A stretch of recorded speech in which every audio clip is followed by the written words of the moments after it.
இதான் தேங்காய் பாறை மீன். இதை நல்லா சுத்தம் பண்ணி வச்சுருக்கிறேன். இதை குழம்பு வைக்கணும். இப்போ நம்ம தேங்காய் பாறை மீன் குழம்பு எப்படி செய்கிறதுன்னு பார்க்கலாம். அதுக்கு மீனை க்ளீன் பண்ணி வச்சுருக்கிறேன். அப்புறம் நல்லெண்ணெய் வேணும். நல்லெண்ணெய் இல்லைன்னா ரீஃபைண்ட் ஆயில் யூஸ் பண்ணிக்கலாம். அப்புறம் கொஞ்சமாக தேங்காய் பேஸ்ட்டு, இது கூட வேணும்னா போட்டுக்கலாம், இல்லைன்னா வேணாம். அப்புறம் புளி கரைச்சல் வச்சுருக்கேன், உப்பு, அப்புறம் ஒரே ஒரு வெங்காயம், 3 பச்சை மிளகா, அப்புறம் சின்னதாக ஒரு 2 தக்காளி கட் பண்ணி வச்சுருக்கேன், கலந்த மிளகாத்தூள். இதில் வந்து மிளகாய், தனியா, கடலைப்பருப்பு, மிளகு, ஜீரகம் எல்லாமே சேர்ந்துருக்குது. அதே மாதிரி இது இல்லைன்னா கூட தனி மிளகாத்தூள் அப்புறம் தனியாத்தூள் 2 சேர்த்துக்கலாம். மஞ்சத்தூள் வச்சுருக்கிறேன். அப்புறம் கண்டிப்பாக வெந்தயம் வேணும், கடுகு, கருவேப்பிலை. அவ்வளோதான் இதுக்கு தேவையான பொருள். இப்போ நம்ம எப்படி செய்யறது, இப்போ தேங்காய் பாறை மீன் குழம்பு எப்படி செய்கிறதுன்னு பார்க்கலாம். ஃபஸ்ட்டு கடாய் வச்சுருக்கிறேன். ஸ்டவ் ஆன் பண்ணிக்கலாம்.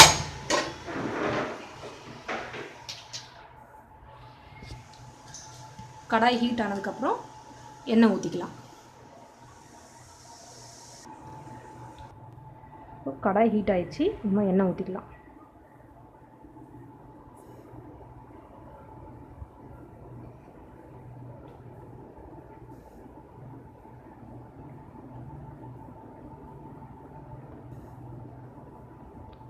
எண்ணெயும் சூடாகிடுச்சு.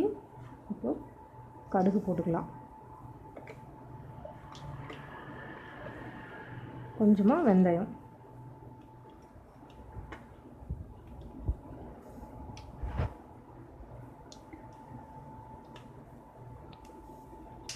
ஸோ கடுகு வெந்தயம் ரெண்டுமே நல்லா வெடிச்சிட்ருக்குது.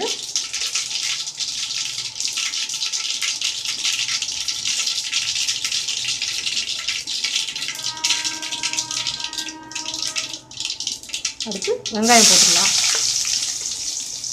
பச்சை மிளகா, வெங்காயம் பச்சை மிளகா போட்டுக்கோ. அடுத்து கருவேப்பிலையும் போட்டாச்சு.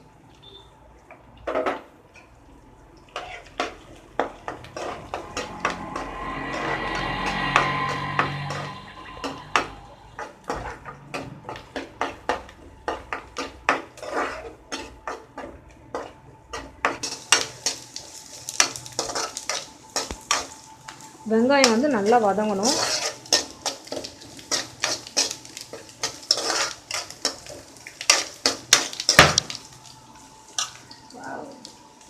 பச்சை மிளகாய்,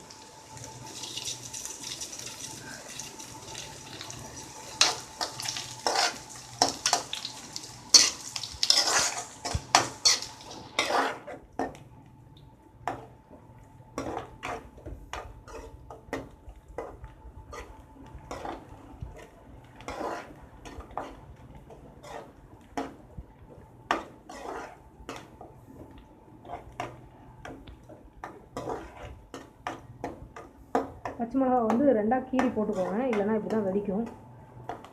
இப்போ வந்து வெங்காயம் வந்து பாதிக்கு மேலே நல்லா வதங்கிடுச்சு. இப்போ நம்ம தக்காளி போட்டுக்கலாம்.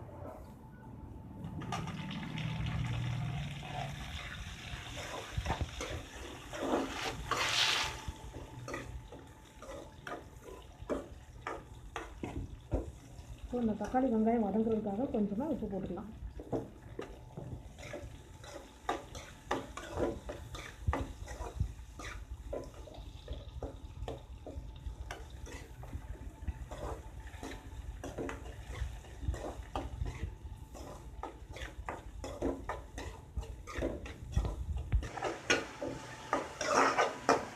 தக்காளி வந்து பார்த்திங்கன்னா நல்லா வதங்கிடுச்சு.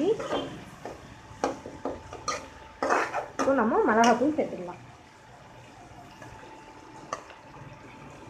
நமக்கு எவ்வளோ காரம் தேவையோ அதுக்கு ஏற்ற மாதிரி போட்டுக்கலாம்.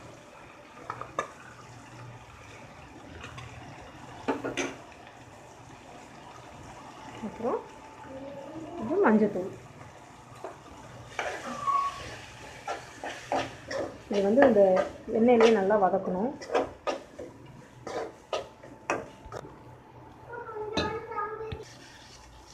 இப்போ எண்ணெயில் நல்லா மசாலாவெல்லாம் வதக்கி வச்சு இப்போ நம்ம புளியை கரைச்சி ஊற்றிடலாம்.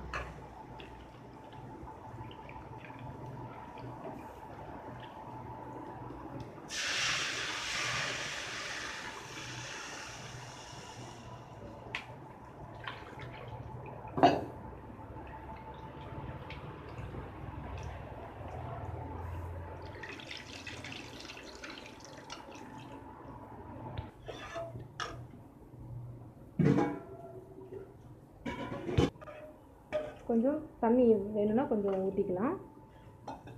இப்போ உப்பு போட்டுக்கலாம்.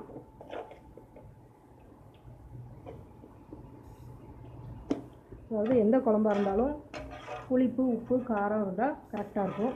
அதுவும் மீன் குழம்புக்கு புளிப்பு கொஞ்சம் தூக்கலாக இருந்தால் நல்லாயிருக்கும். மீன் குழம்புக்கு மாங்காய் போட்டால் இன்னும் சூப்பராக இருக்கும்.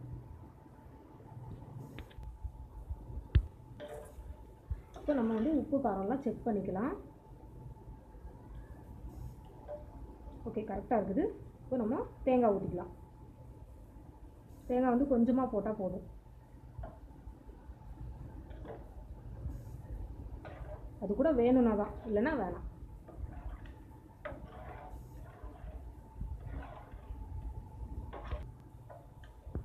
ஓகே, இப்போ நம்ம மீனை போட்டுடலாம். ஒரு சிலர் வந்து குழம்பு வந்து கொதிச்சதுக்கு அப்புறம் தான் மீனை போடுவாங்க. நான் வந்து ஃபஸ்ட்டே போடுறேன். ஆனால் எப்படி போட்டாலும் ஒன்று தான்.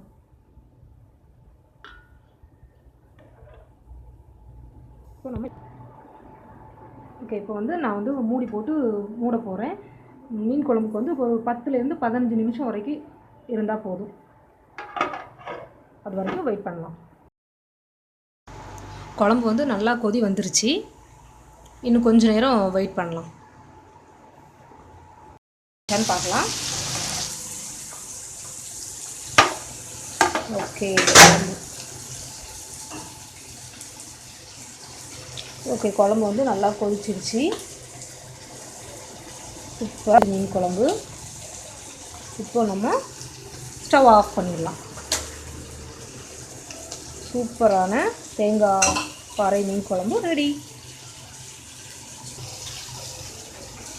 நீங்களும் செஞ்சு பார்த்து சாப்பிட்டு சொல்லுங்கள்.